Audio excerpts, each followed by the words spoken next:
this to others? Yeah, actually I am. Yeah, okay.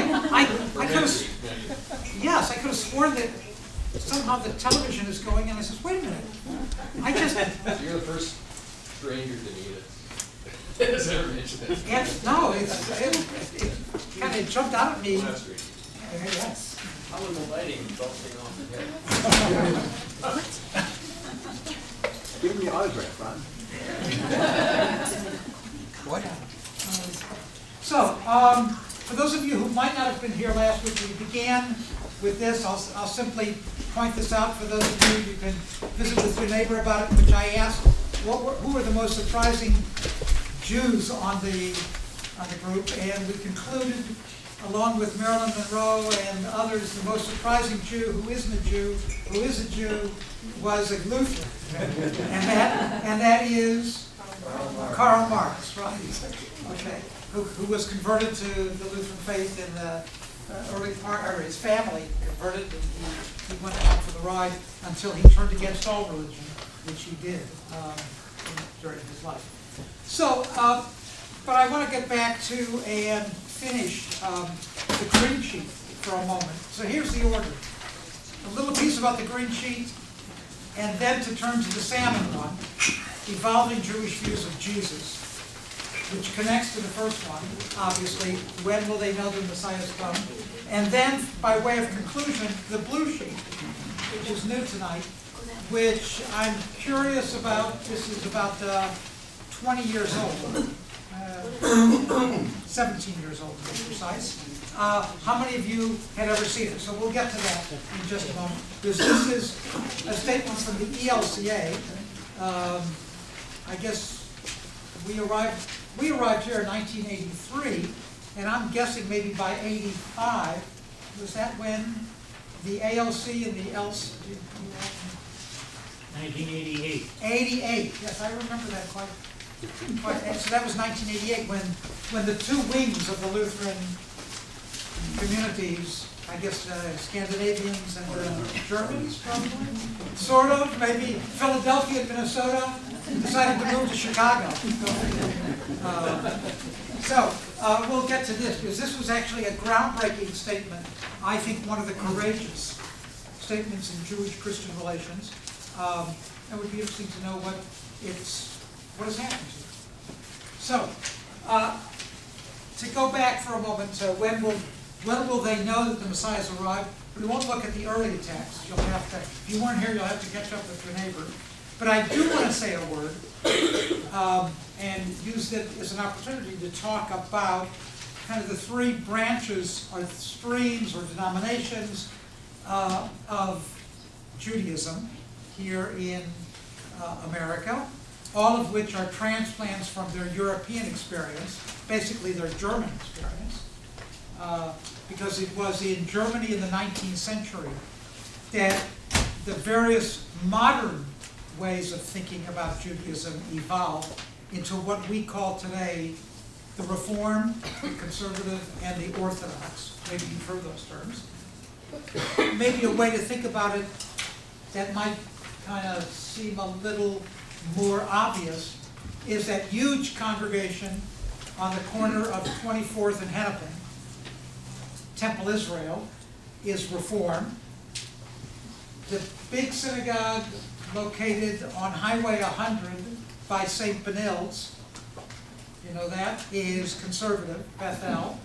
I was also at a very large conservative congregation. I think actually the one that I was at is now, because of a recent merger, the largest conservative congregation in the Twin Cities, and that's the one directly opposite Hopkins High School. Kind of, maybe I call the Dath Yeshurim. And the Orthodox congregation is a kind of interesting piece about American religion in general. And it's probably true in some way about the Lutheran faith, which is when we moved here to Minnesota in 1983, on the Minneapolis side, and the Minneapolis, as I think I mentioned last week, is the largest half of the Twin Cities Jewish community. There's about 35,000, 40,000 members of the Jewish community on the Minneapolis side, maybe 10 to 12,000 on the St. Paul side. The St. Paul side is shrinking and the Minneapolis side is growing. I'm not sure if we know why that's happening. It's just happening. But when we moved here in 1983, there was one Orthodox congregation, and now there are 3. And it's not necessarily about the growth of the Orthodox movement, but it's about what I think is called in American religion generally, the boutiquing of American religion, which is if you don't like the flavor and where you are, you go and buy another flavor. You open another thing. You don't like this, you know, I mean, you don't like this Lutheran church? You go and found another Lutheran church, maybe, or a Presbyterian. I mean, I don't know. That has happened in American Judaism. So there was once this small Orthodox synagogue of maybe a couple hundred families, and they got into some debate about a matter of ritual having to do, are you interested? Having to do, just for a minute, with men and women sit separately in Orthodox congregations. Okay, they're still quite traditional. And I know that at one point there were Lutheran denominations that maybe didn't sit separately, but they were buried separately. Men were, I think, in some Lutheran farm communities, men were buried in the church yard, in the church graveyard, separately from women. I mean, I think there are all kinds of interesting traditions about that, which obviously don't relate much to us anymore, but it was a part of kind of medieval Christian thought, and then late medieval and early modern, when the Lutheran faith was born. The entire Protestant movement. So they got into an argument about how high the separation ought to be between the barrier between men and women. So they should look at each other. I'm telling you secrets out of town.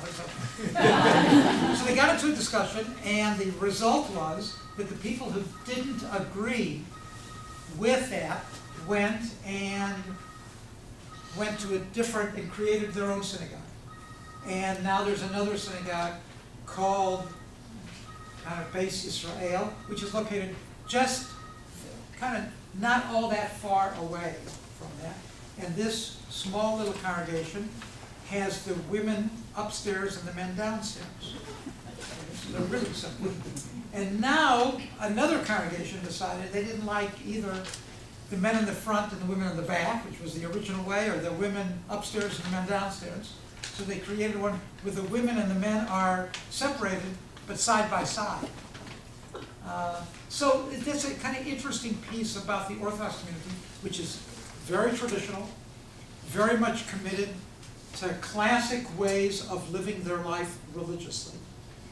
And as you can see in this middle question, with regard to the question of when will they know the Messiah has come, they take a very traditional stance, which is, I believe with full faith. You can see I made it in bold print there, right above the words, the Orthodox tradition. I believe with full faith in the coming of the Messiah, and even though he tarries, even though he delays, with all that, I will await his arrival every day. So it's a traditional stance. I look forward to the arrival of the Messiah, and I wait for him, and even though he delays, I still await him. Now contrast that with the 2 other movements in American Judaism, the conservative movement, the movement in the middle, which is the next passages, which is a movement of about 30% of American Jews, and the conservative movement, conservative having nothing to do with politics, but everything to do with conserving tradition, is where the term comes from. And the conservative movement is a combination of people who are traditional and modern, both. So they struggle. And therefore you can see that it says right here, since no one can say, that's at the kind of that last paragraph on that first side, at the very top of that paragraph, since no one can say for certain what will happen in the Messianic era, each of us is free to fashion personal speculation. So everyone in the community, since there's no one knows, this is, I guess I would say it this way. Every kind of idea about what will happen in the world to come, or what happens at the end of time, and what happens after we die. Okay? And I think I concluded last week by saying that if one wants to think about the classic way of, the classic Jewish way of thinking about the kind of the future, it's divided into what is called the triple hope. A hope for the world, a hope for the people of Israel, and a hope for the individual. Okay? So individual, communal, universal is a way of thinking about it. And in that division, all of that is speculation, because that's in the realm of hope or dream or goal or kind of mystery. In some level, I think it's not, and I say this with some caution, on some level, all of us live in the unknown. We may have beliefs about this. We may have been taught it by our parents or by the church or by our own study. But in the end, it's all in the realm of this is what I believe, or I hope, or I have been taught, or I want to believe, but it's not in the realm of facts on the ground. I mean, I think that seems, we're all in some way, and now I maybe get a little, we're all agnostic on some level, which is the word for we don't know. We don't know for certain. So if that term may apply or may not apply to you or people that you know or people in this church, it certainly applies. I think I can say that definitively. It certainly applies to members of the Jewish community who are simply not uninformed, but uncertain. And their uncertainty or their questioning or I can't possibly presume all of the psychological reasons why this is the case, but I think it is the case. I know it is the case.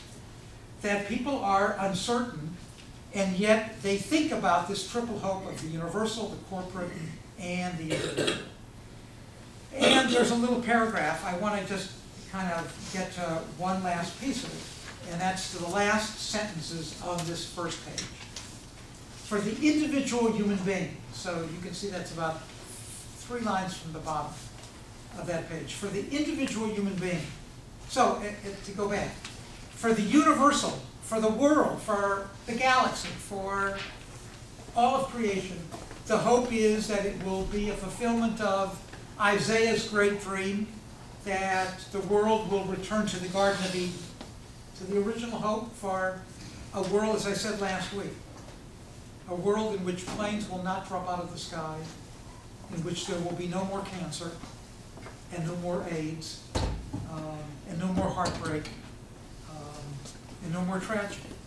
That's the ultimate goal for the world to come.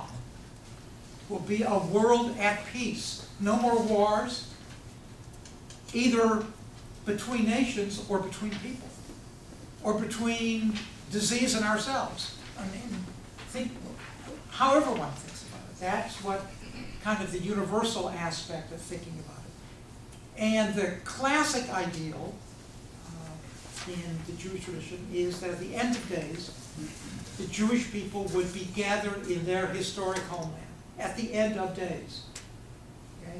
And that movement, that idea that at the end of days the community would come together, accounts for this obviously complicated idea of Jews going back before the end of time, before the end of days, back to that land, which is called in the modern nation state, the state of Israel. And that has, and as I said to you, should that come up in our conversation in just a few minutes, I'd be happy to take some questions. But the creation of the state of Israel, which came about in 1948, immediately after the Second World War, was actually on the agenda of the community, of the people, earlier in the century. I mean, the idea comes to be at the end of the 19th century as a result of lots of things that are happening in Europe. The creation of nation states in Europe. There was no Germany until the 1870s. There was no Italy until the 1870s. Those are modern ideas. We don't think about it that way, but that's the case. And in the rush to create nation states, Jews scattered throughout Europe also began to think about their historic homeland.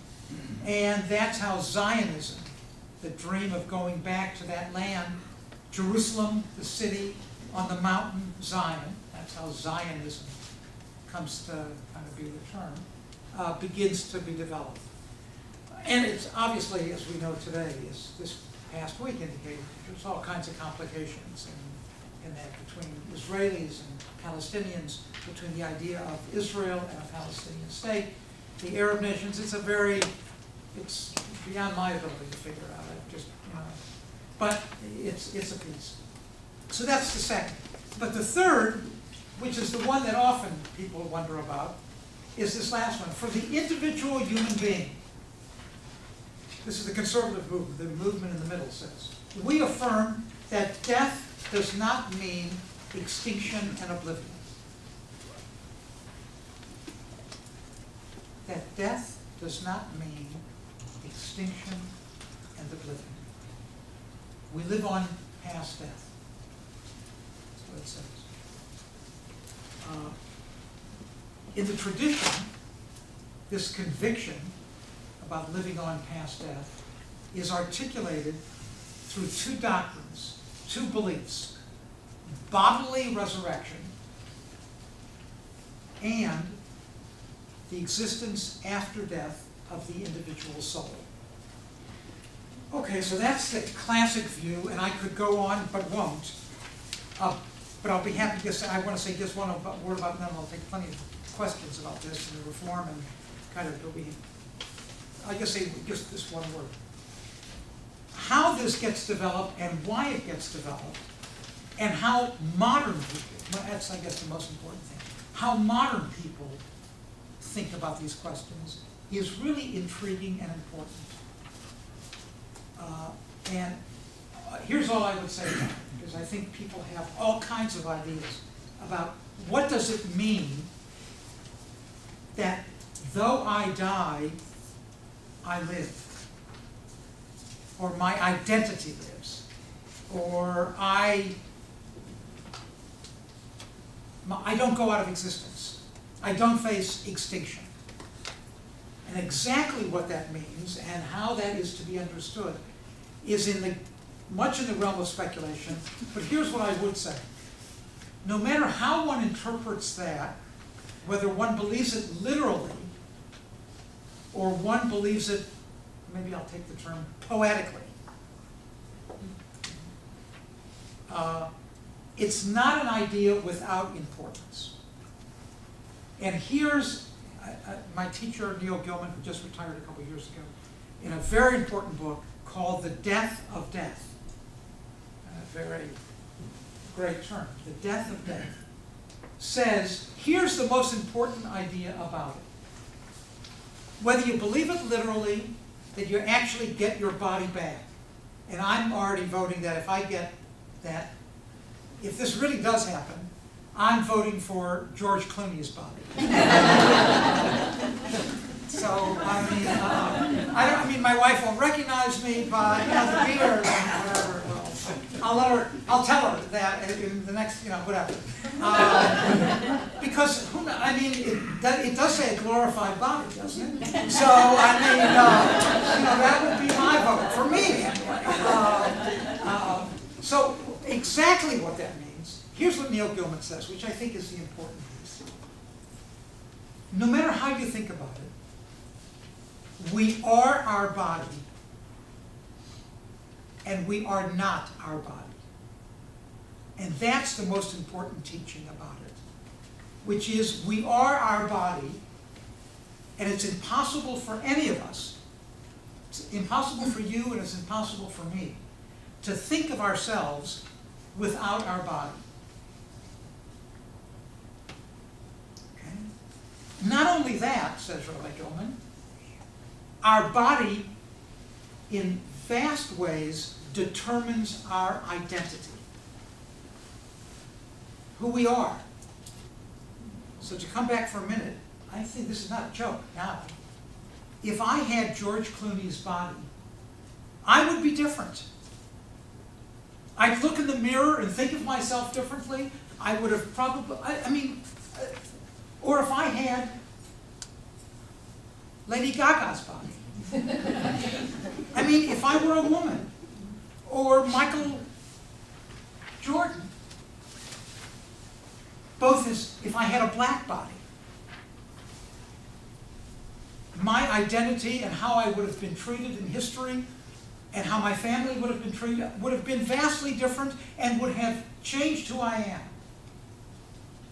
So we are our body, and part of what the tradition is, whether you believe that you get your body back or you don't, part of what religious traditions are teaching about that is our bodies are essential to our self-definition of ourselves, which means, among other things, the preciousness and the respect of each person for each other's body.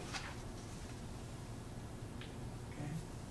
Respect for, and we have plenty and too many instances of not respecting bodies and violence against bodies, even in all kinds of ways that are untoward and inappropriate and wrong and unlawful and immoral and everything else. So the notion that we are our bodies, that they define who we are and our very essence as human beings, is certainly one thing about it. But here's the flip side, as Rabbi Gilman says. We are more than our bodies. So if, here's a really great example. It's been dead now a couple of years. I can't think of thinking about this term without thinking of the group, of Christopher Reeves. Okay?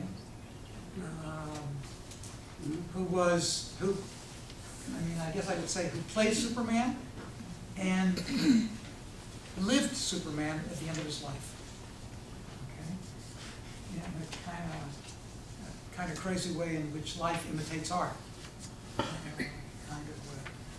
And this, so even though his body was broken, he was still Christopher Reeves. And could teach by his courage and by the people who helped him. There are remarkable stories about people who kind of reached out and assisted in remarkable kinds of ways to get him through how many years? It was a long time, wasn't it? It was an enormously long time. And that, so a person who suffers some kind of insult to their body are still who they are. And this teaching about the connection between body and self and identity is a really, again, however we finally figure out what this means, the teaching at the heart of the religious traditions about the importance of the body and the importance of the soul, and the importance of identity, is embedded in that teaching about a future body and the continuation of the soul after death. So that's the conservative movement. And the reform movement, and I'll just say a word about it, which is the last one on the flip side of this.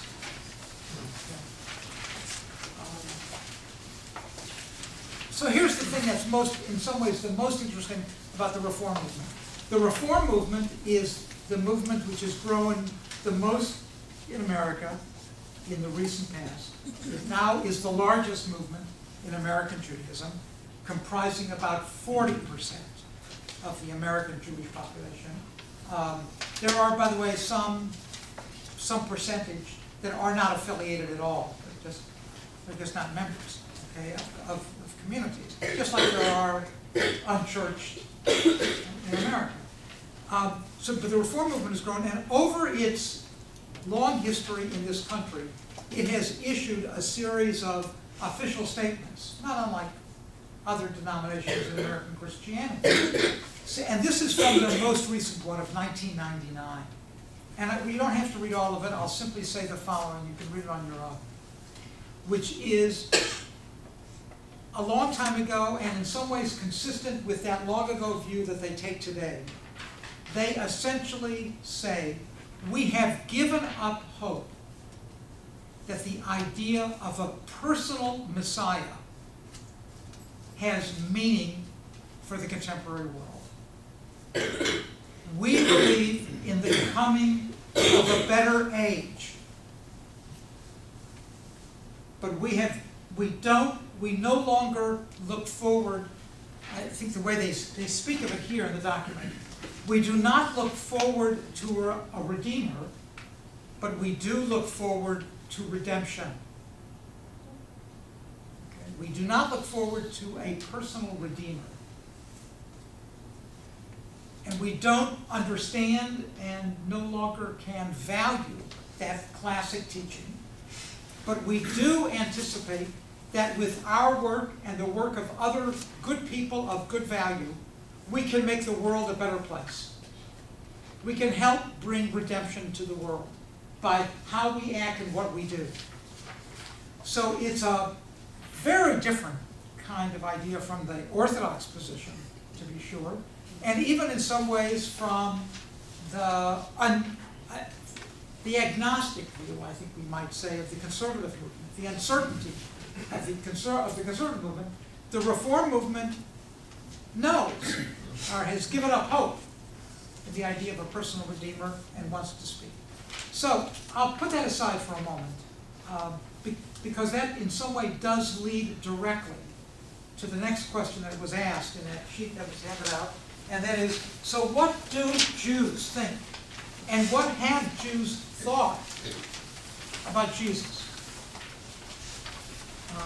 Which is really a very important question. And I'll just say these two things. I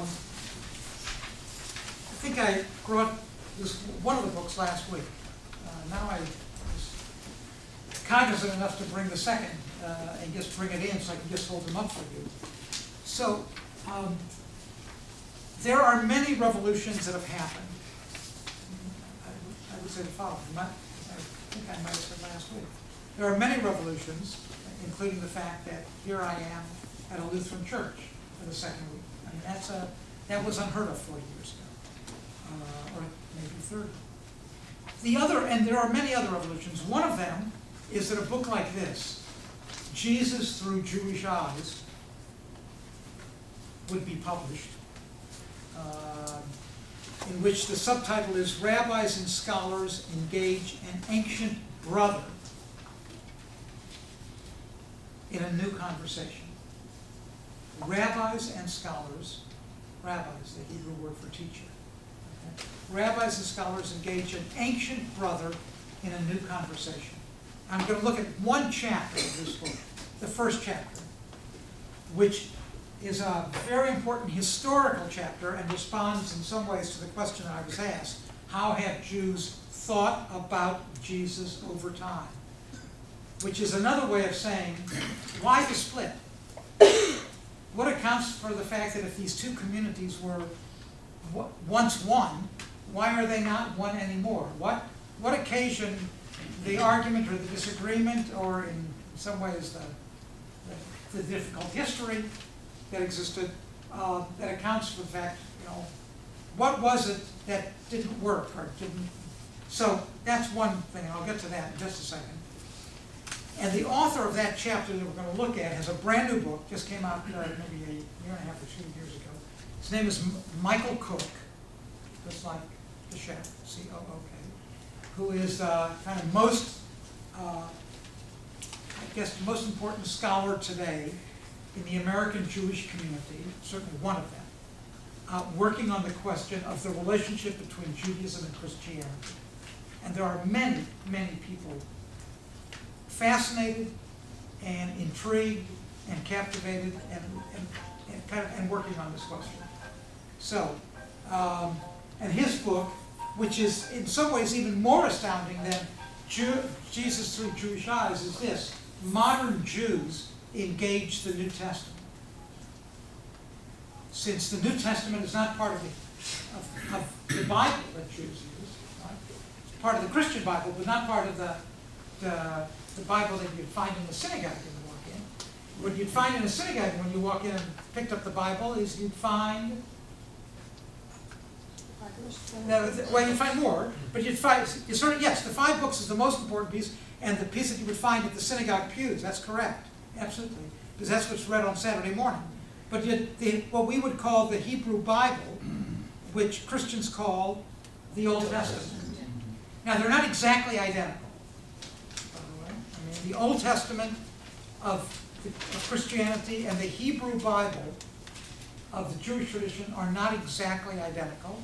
And the difference between them is not the books so much, almost not at all, but the order of the books.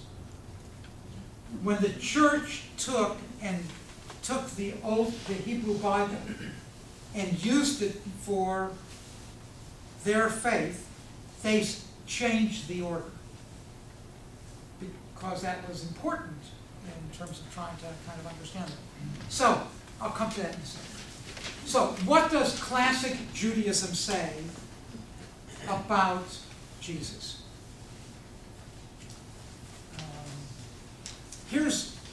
I'll just say a word, but I want to leave ample time for questions. But here's what Rabbi Cook says.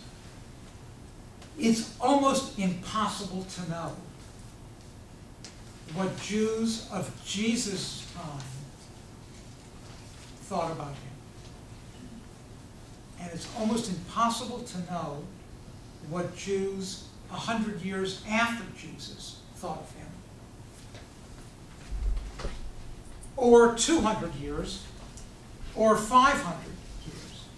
We can know better what Jews thought, and by the way, they didn't know very much, and they were very uninformed, okay? I mean, which is understandable. These were communities living apart from one another by then, so they didn't know much, but it's impossible to know.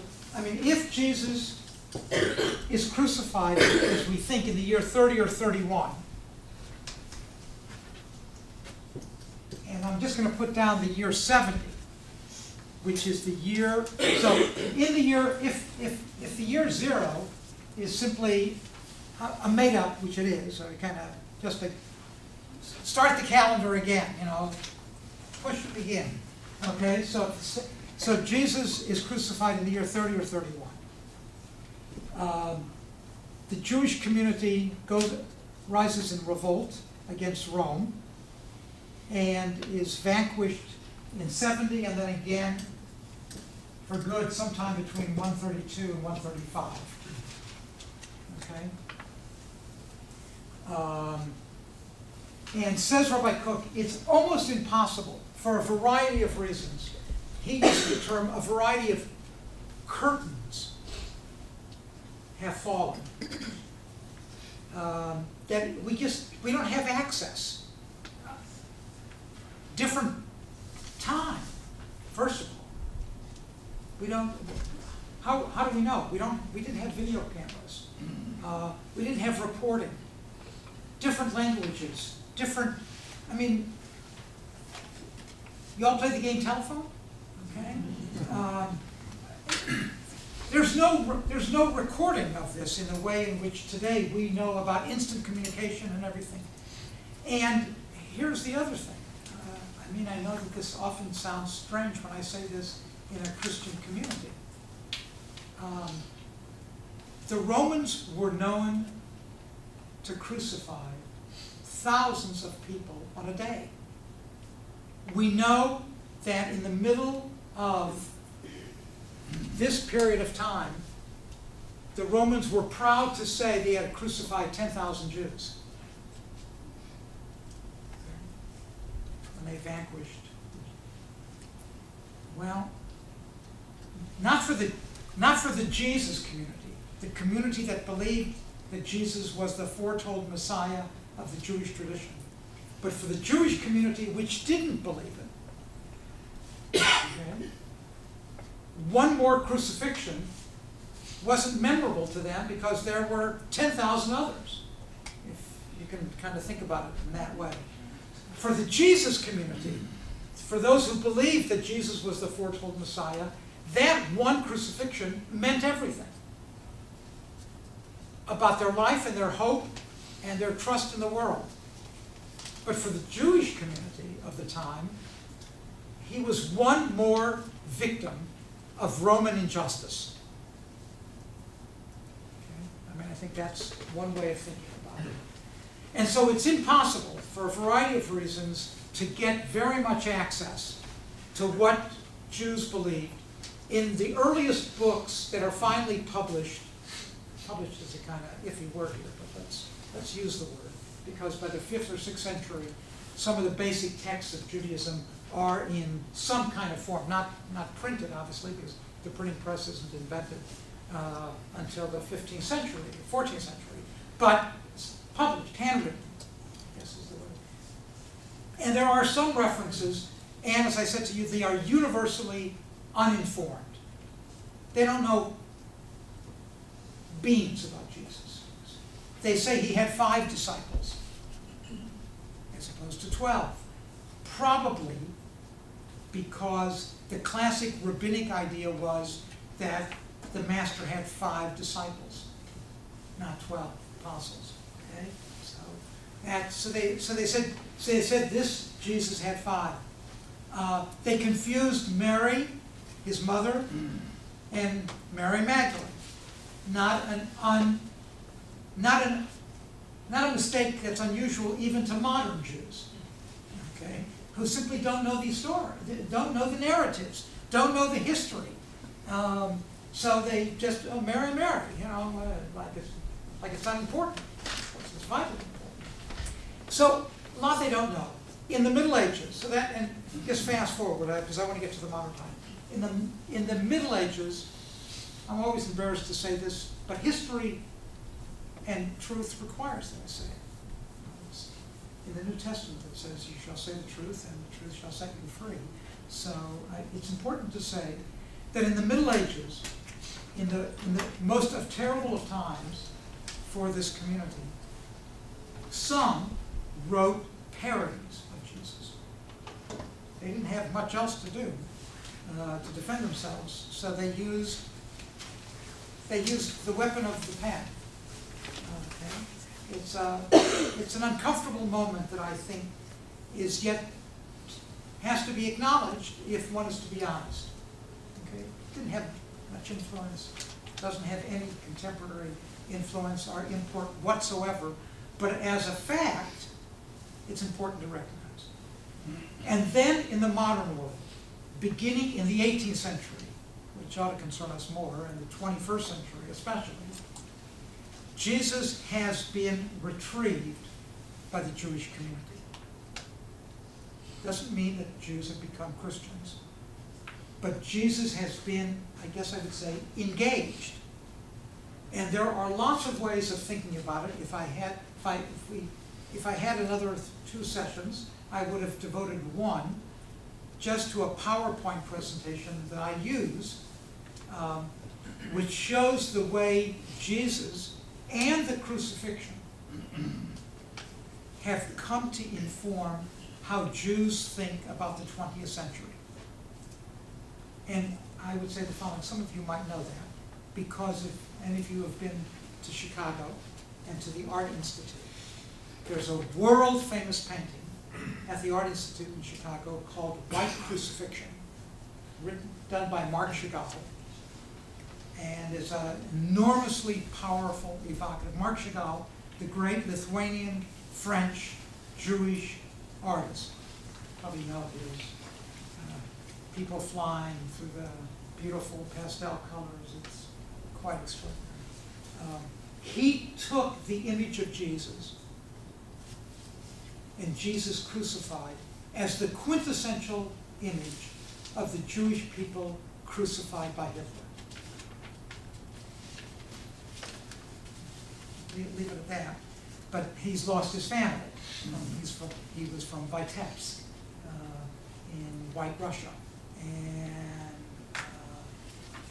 he uses that image, but the fact that he should use a image of a fellow brother, you could say, of Jesus, is very telling about a long history of what happened in the 18th, 19th, 20th, and continues on into the 21st century, of Jews trying to figure out what Jesus, who was born and who died a Jew, after all. Jesus did not die a Christian. There was no Christianity. Christianity comes to be in the 4th century, only at the time of Constantine. Christianity as a term doesn't even exist. Okay? That's why we use the term the Jesus community, because the Christian community doesn't come to be until sometime quite a bit later. And it develops, interestingly, around the same time, probably somewhat before what we call Rabbinic Judaism takes the shape it does today. Yes, Christianity is probably before Rabbinic Judaism. And it's that kind of piece that's important, but just it's in this period of time of the modern era that Jews have wanted to engage and try to figure out what it means to think about this Jew who was born and who lived a pious life, as best we can figure out, as a Jew, and who died a Jew, and what the argument was about why yes, why no. Why did some say yes he was, and why did some say no he wasn't? That salmon sheet that you have in front of you summarizes what I think most informed modern Jews would say about Jesus. Jesus was a Jew, and so were his followers. He did not found Christianity, which was a later movement tracing its origins back to him. Well, that doesn't come as a surprise to anybody, right?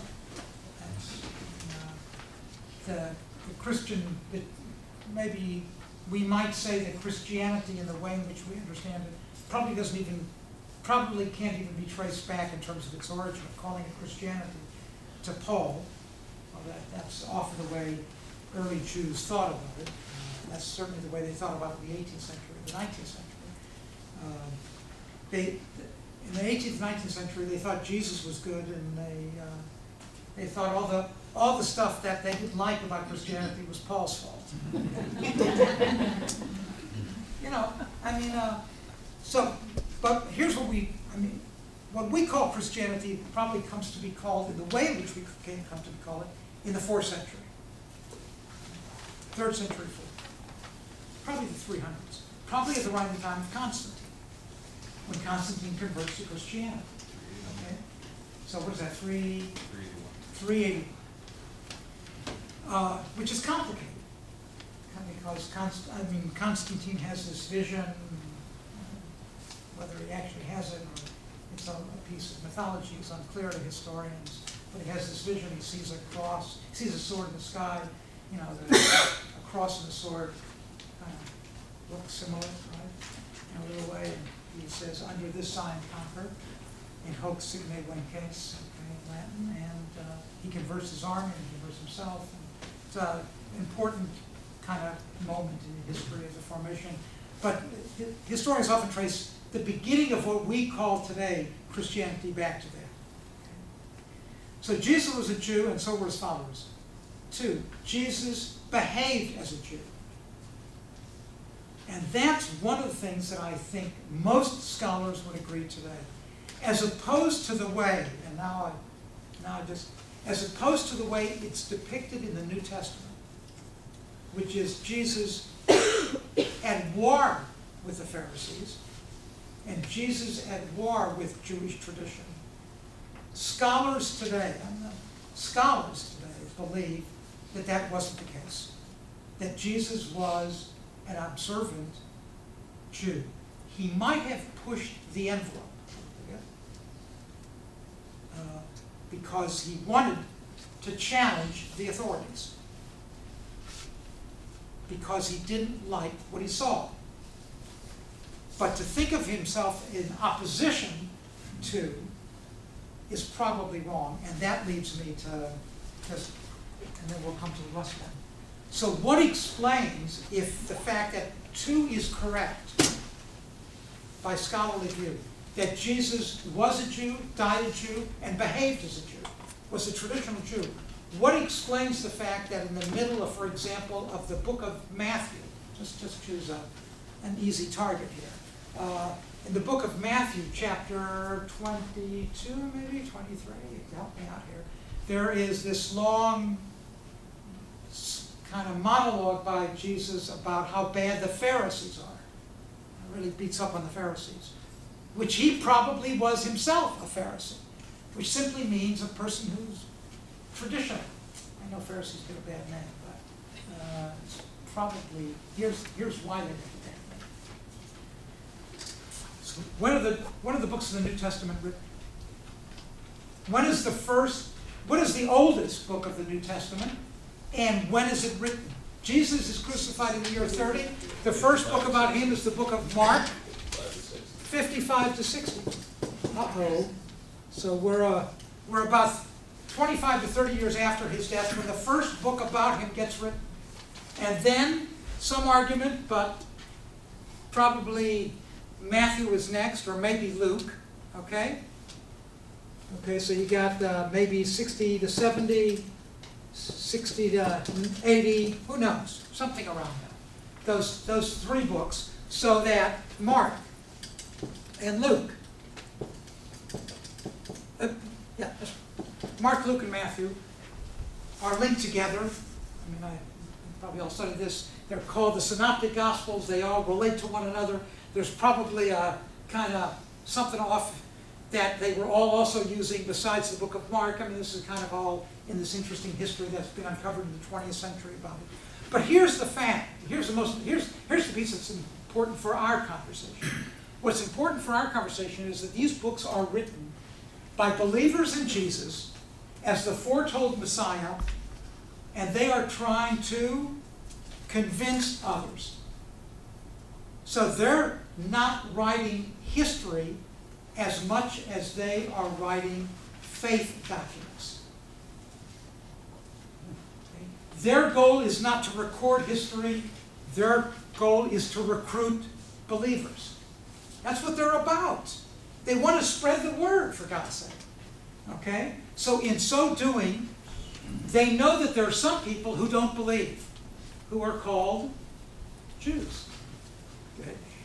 And the results, say the scholars, is that these books and the 4th of the Gospels, the book of John, which is not connected to these and tells the stories, you know, in lots of different ways and has a completely different orientation, and is written maybe 20 years later, okay? Maybe the year 100, 90 to 100. But these books, written to bring in believers rather than to write history, to do that, they have to say, and those people don't believe. And in doing that, they not only say that, they do what brothers often do to brothers when they get into an argument, which is to say, there is no battle worse than a battle between brothers. Friends don't speak to friends the way brothers and sisters speak to brothers and sisters. I mean, that's just a fact. We can say the darndest things to our brothers and sisters, and we know that at the end of the day, they'll still be our brothers and sisters. Okay? But if we hang up on our friends, they may stop being our friends. If we hang up our brother, he'll call tomorrow or next week. Well, these were brothers who had a disagreement about whether Jesus was the foretold Messiah. There are those who believe that he was, even though there was still cancer and planes were still, well, not planes, but chariots were falling out of the sky. And in other words, even though the foretold belief of the Messiah, a perfect world, peace on earth, a time in which the people return to their land, didn't happen, they still believed he was the Messiah, because they said, in some kind of way, the world may not be at peace, but I am. The world may not be whole, but I am. I am complete, even if the world isn't. And that belief was what propelled those who believed in Jesus as the Messiah to accept him. And there are others, more skeptical, more stubborn, more agnostic. We call them Jews. Okay? Okay. And I mean that. I mean, I'm not being disrespectful of my fellow travelers here. Okay?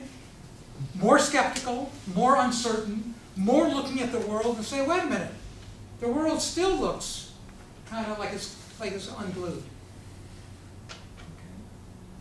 The world still has evil in it. That's not what Isaiah said, and that's not what Micah said, and that's not what Hosea said. It can't be.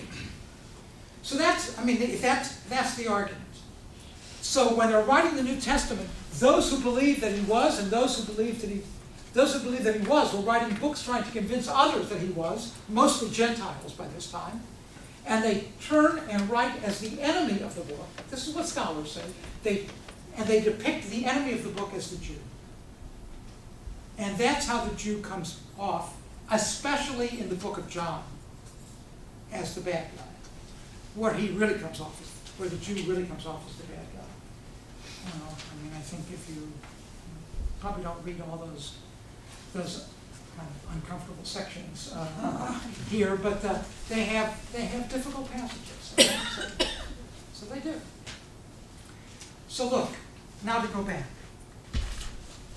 If the first two was a Jew, behaved as a Jew, was a great teacher of Jewish ethics, that Jesus should be viewed against the Jewish context of his day, okay? And all the others, and then I want to get to the last one. It's 6 and 7 are, I think, are really maybe in some ways the most central. Jesus may have deemed himself the Messiah. It's not altogether clear, by the way, whether he did or his disciples did about him. It's not clear whether Jesus said, I'm the one, or his disciples believed and said it about him. I mean, I think scholars debate that. I don't know.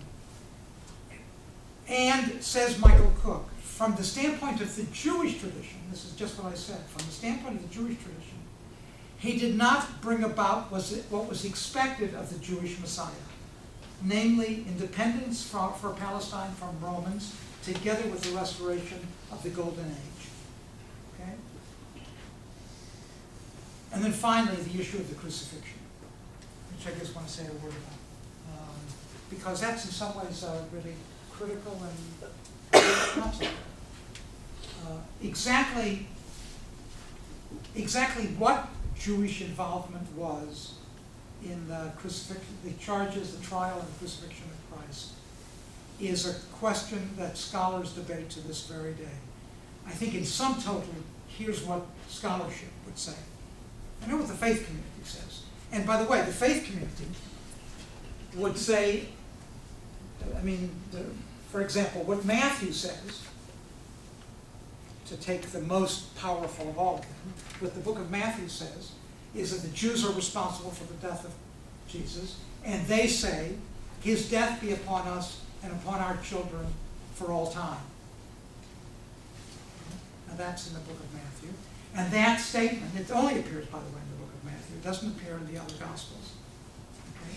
But that's the, and by the way, that's the, and the reason it does is because Matthew was writing probably to a Jewish audience. I think most scholars would say that Matthew was the most Jewish of the books of the Gospels, which is his target audience is trying to convince Jews that Jesus is the Messiah. So he says, in a surprising kind of, I know it's counterintuitive, but that's the way it happens, I think historians would say. He says the worst things about Jews, because he's writing to try to convince Jews. But there is some logic there, okay? But here's what scholarship would say. That Jews, some, were probably involved. Some on leadership level. Because they didn't think of him as the Messiah. They thought of him as a political insurrectionist. And they wanted to keep things quiet because they wanted to survive. I mean, power politics, the worst of the worst. Okay? So I think the way I would say it. Okay? And I think that's what scholarship would say.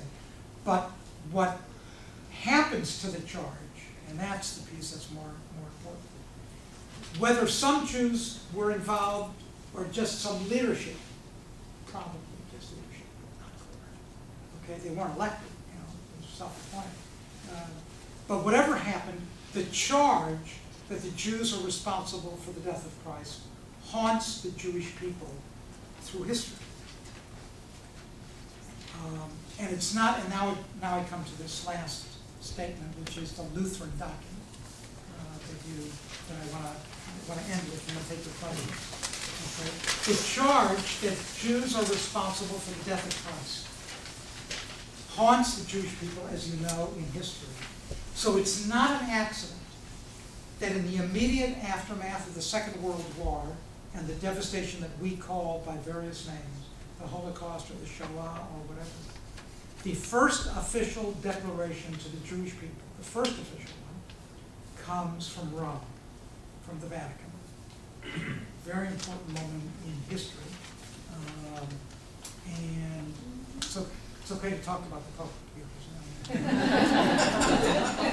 I can tell you one of my very favorite stories. I was teaching at Luther Seminary when Pope Benedict XVI was elected. How many years ago was that?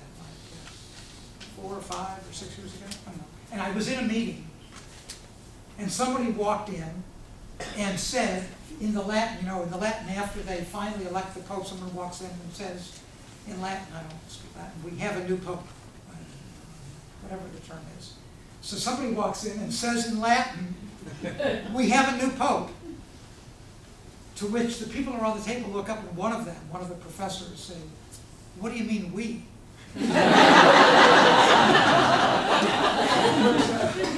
Which I got, and I was very amused by. It sounded like a Lutheran thing to say. What do you mean we? Like Tonto and Kimasabi.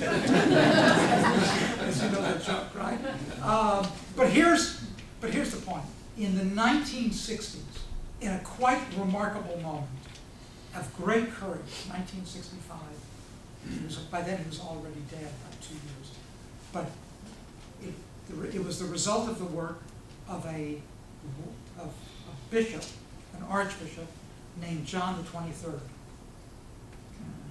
If you remember the image, I'm holding it out, kind of roly-poly, John the 23rd, who was a quite remarkable figure in the history of the Catholic Church, tried to turn the Catholic Church upside down, okay? He lived a short time. Maybe if he had lived longer, it would have actually worked.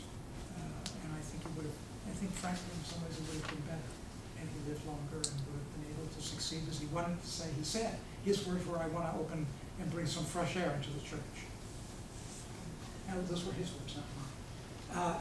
Anyway, one of the things that he does is he creates this, he pushes for this first document, and the first document is called Nostra Aetate in our time, comes out in 1965, and the document says, not all Jews living then, and certainly not Jews today, are to be held responsible for the death of Christ. Okay. So that's that first statement. And that was the first statement of 65. The statement of your church, the Lutheran Church, in 1994, which is the one that appears on that blue sheet, is, as I say, is absolutely extraordinary. Extraordinary because written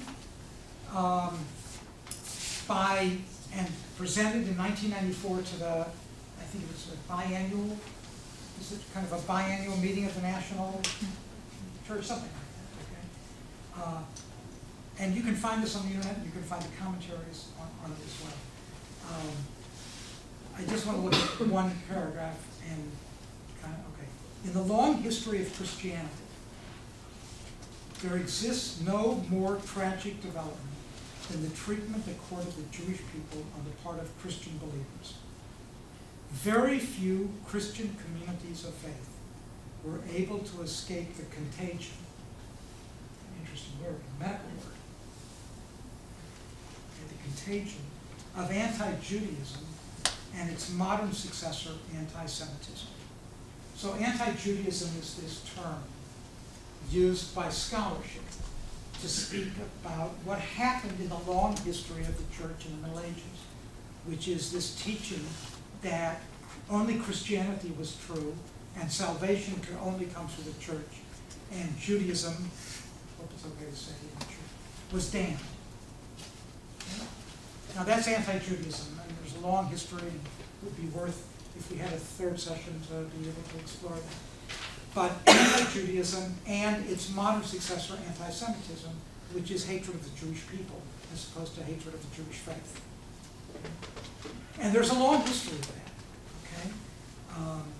And then this says, Lutherans belonging to the Lutheran World Federation and the Evangelical Lutheran Church in America feel a special burden in this regard because of certain elements in the legacy of the reformer Martin Luther and the catastrophes, including the Holocaust of the 20th century, suffered by Jews in places where the Lutheran churches were strongly represented.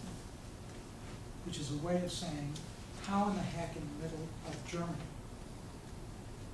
which was northern Germany Lutheran, southern Germany Catholic, how in the heck in the middle of that place could the Holocaust unfold? When the teachings of the church are about loving your fellow human being. Okay, I mean, I think it's pretty straightforward. But what's not so straightforward is the power of this document. Because it goes on to say, because it says there, I just want to, because of certain elements in the legacy of the reformer Martin Luther, I won't dwell on them, simply to say to you that Martin Luther, Pastor Strom and I talked about this for a minute at the end, and he wondered whether, he wanted me to say a word about this. So this probably will not come as a surprise. I was walking out with Pastor Strom and his son, Connor. And so we kind of remarked about this. So at the early part of Martin Luther's career, in the 1520s, he actually hoped that he could kind of write a just kind of new way of thinking about Christian thought that would be able to convince Jews to convert. Okay? I mean, it's a kind of interesting moment in his own life. By the end of his career, 1540s, not having been very successful, he didn't get much time, but I mean that, okay, he wrote a diatribe, a quite terrible document called On the Jews and Their Lives, okay? In which he says, I mean, I don't know how else to say it, I mean, god-awful things. Things that Martin Luther should not have said, except to say that in the Middle Ages, that's how people spoke about one another. By the way, he spoke the same way about the Pope. You ought to see what he writes about the Pope. And the language he uses, because that's the way people spoke. That was, to quote the language, the rhetoric. I mean, you cursed in, salty language. He was, Martin Luther was a salty guy, okay? And that's what it says here.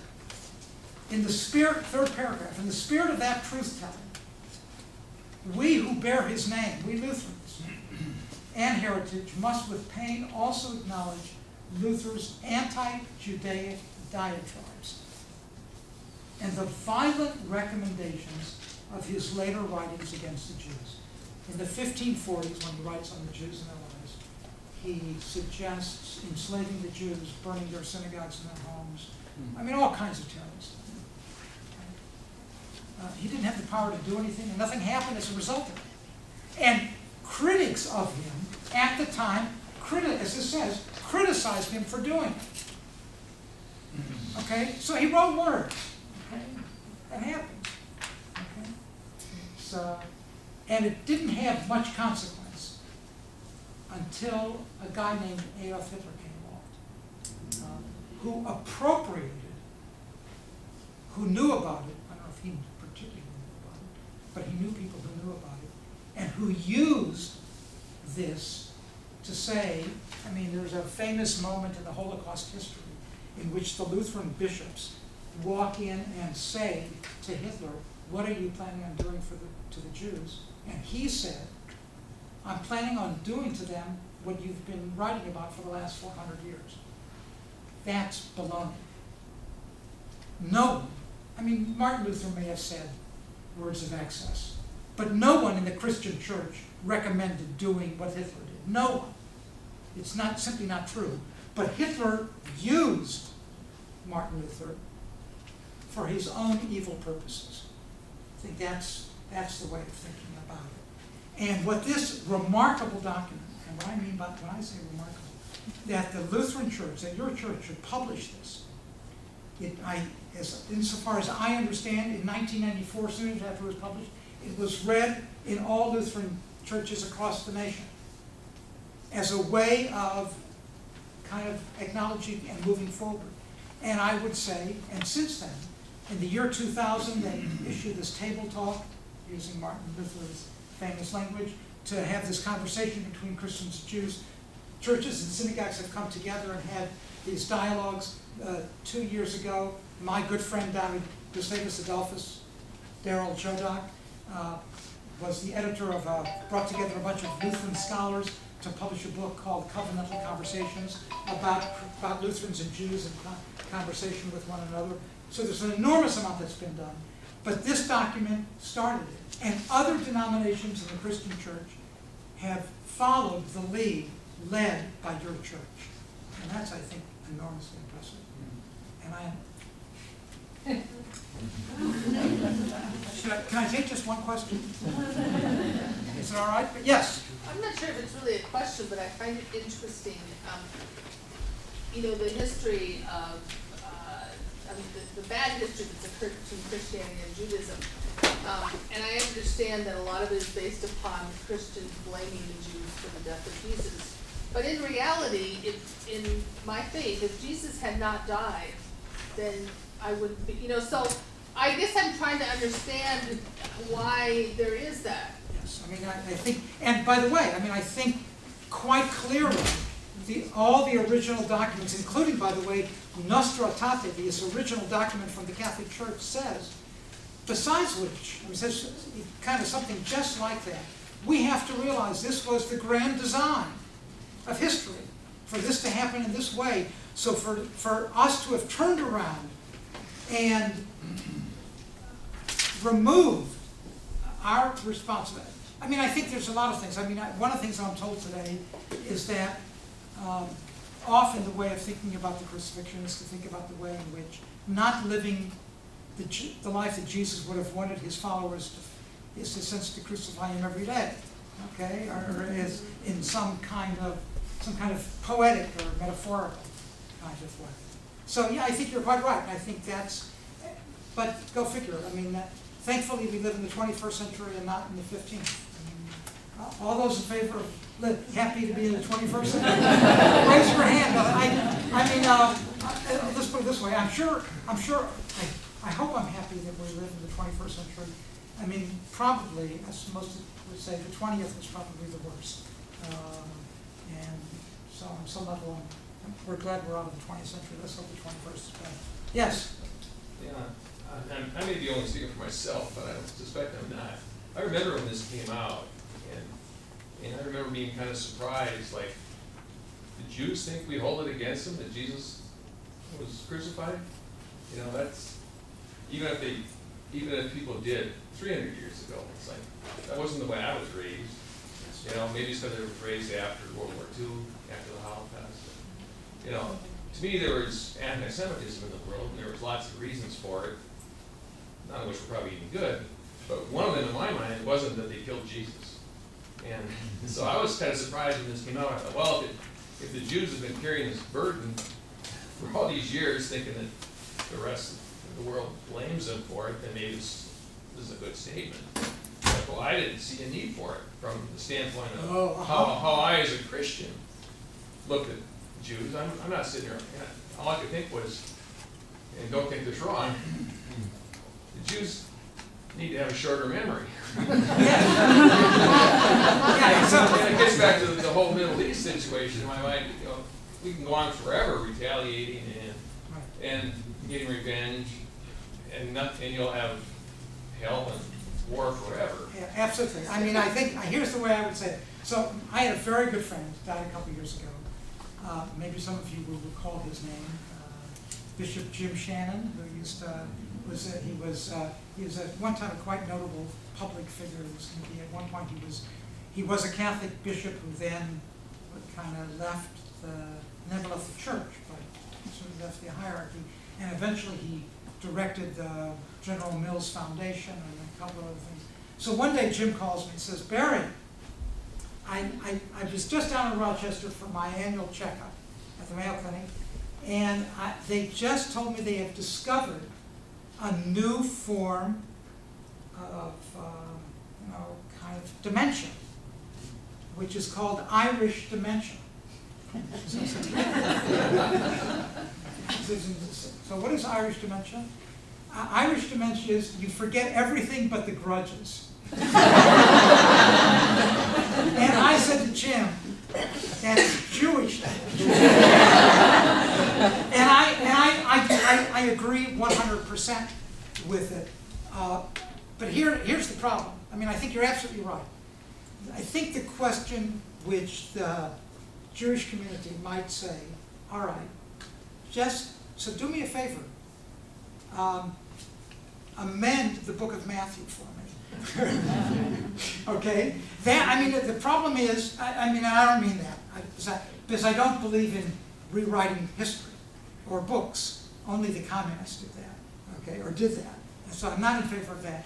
But what I am in favor, and I know has happened, is the importance of preaching against the text in a kind of odd kind of way, which is to say, if in fact it no longer is what the church believes and the parishioners believe and accept, but yet it's the text that is read, maybe whenever it's read, then the obligation is to read the text, to acknowledge the text, and to say, and we no longer believe the text. We no longer accept the text. Now that would take kind of courage. You've opened up a whole can of worms here on how literal Christians take the Bible. Absolutely. And I think all of us would acknowledge there's lots of things in the Bible that we don't want to say, yeah, that's exactly what we believe, because a lot of it's narrative about different things. Yes, absolutely. I mean, I think that's exactly the point that I would absolutely agree with you. And I mean, I think that's the struggle.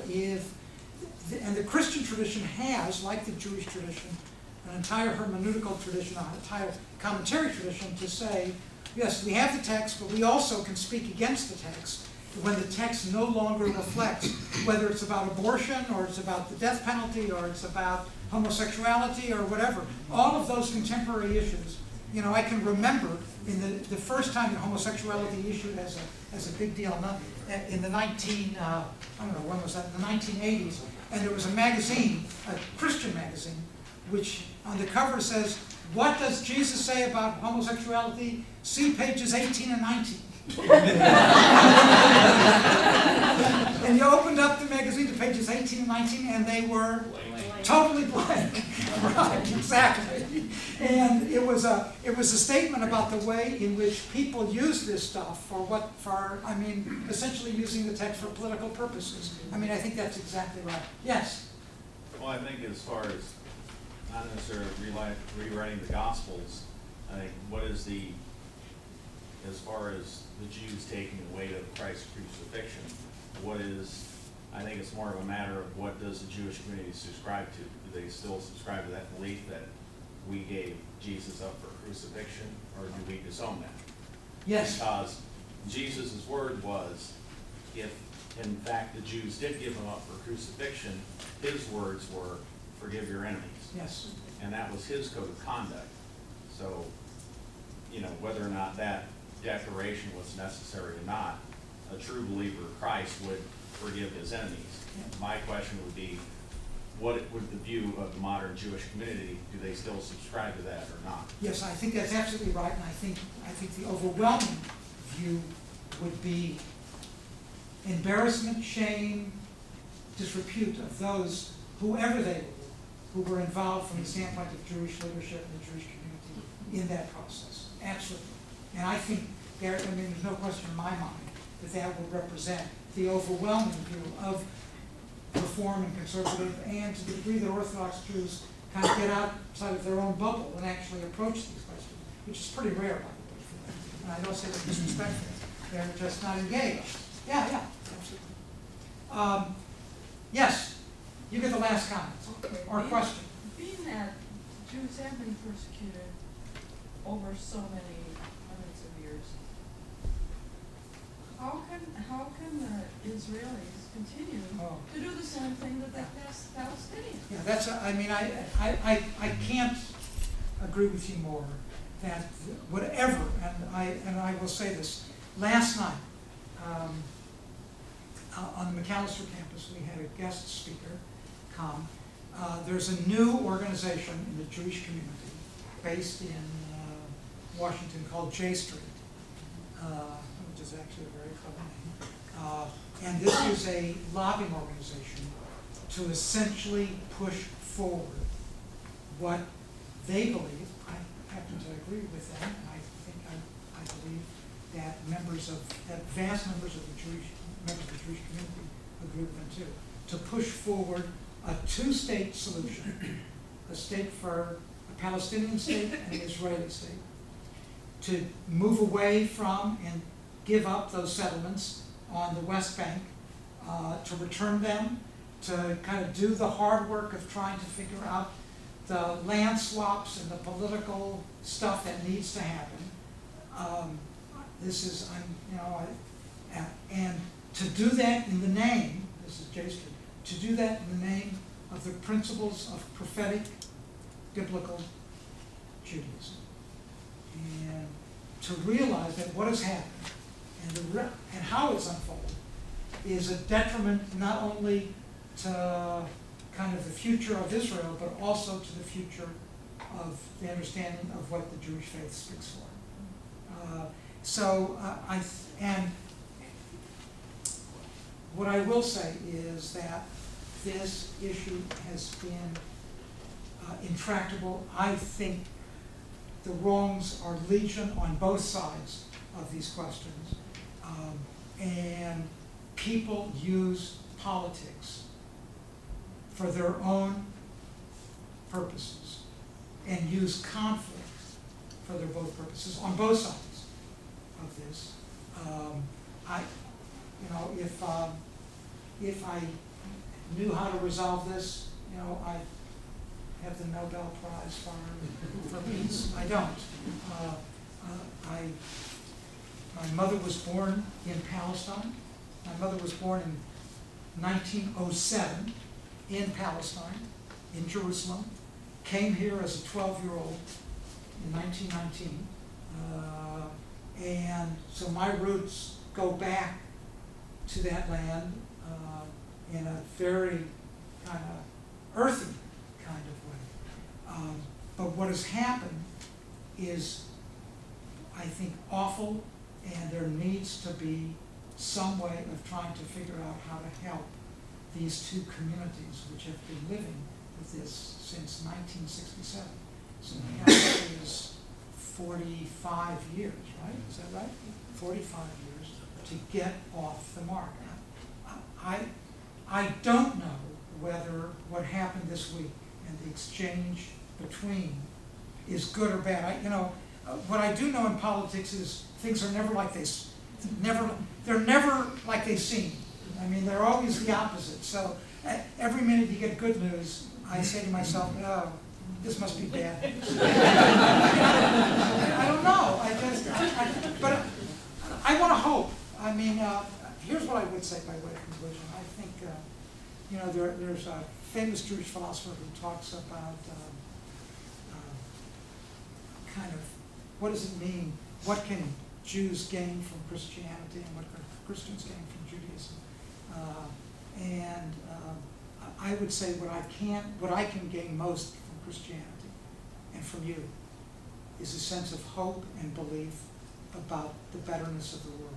I think your faith in the arrival of the Messiah and the hope for his return is, to me, one of the truly hopeful measures for a skeptical, uncertain people, which the Jewish people are, about it. And the holding out of hope and wanting to believe that the world can be better is a profound message at the heart of Christianity. I want to believe it's at the heart of Judaism as well. And you give me, and your faith gives me hope about the world. And actually, having been with you for these last 2 weeks has given me a great deal of hope as well. So thank you all for